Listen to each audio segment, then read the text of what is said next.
PM आज पंजाब, केरल और शुमाल मशरक रियासतों समेत 21 रियासतों के वज़राए आला से उन्होंने बातचीत की। मीटिंग में कोरोना से निपटने और लॉकडाउन पर तबादला ख्याल किया गया। वीडियो कॉन्फ्रेंसिंग के जरिए हुई मीटिंग के दौरान पीएम ने लापरवाही का मुद्दा उठाया। उन्होंने कहा कि कोई भी लापरवाही हम लोगों की लड़ाई कमजोर कर देगी। कोरोना की वजह से भारत में दुनिया में सबसे कम मौत का मुद्दा उठाते हुए लोगों से बाजारों और सड़कों पर न जाने की अपील की। कोरोना से एक भी मौत से खुद की परेशानी का जिक्र करते हुए पीएम ने कहा कि अभी और भी मोहतात रहने की जरूरत है। वाज़ेह रहे कि वजीर आजम कल उन 15 रियासतों के वज़राए आला से भी बात करेंगे जहां कोरोना के मामले मुल्क भर में सबसे ज्यादा। इनमें महाराष्ट्र, दिल्ली, गुजरात, तमिलनाडु, उत्तर प्रदेश जैसी रियासतें शामिल हैं।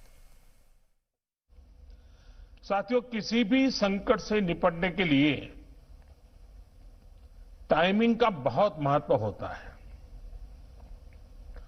सही समय पर लिए गए फैसलों ने देश में कोरोना संक्रमण को नियंत्रित करने में बहुत मदद की है।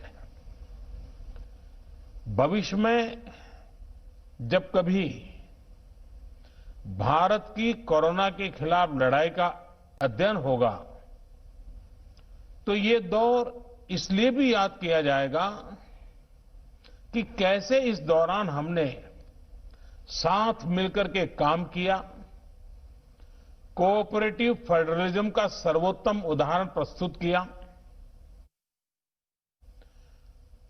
कोरोना से किसी की भी मृत्यु दुखद है। हमारे लिए किसी एक भारतीय की भी मृत्यु असहज करने देने वाली है। लेकिन ये भी सच है कि आज भारत दुनिया के उन देशों में है जहां कोरोना की वजह से सबसे कम मृत्यु हो रही है।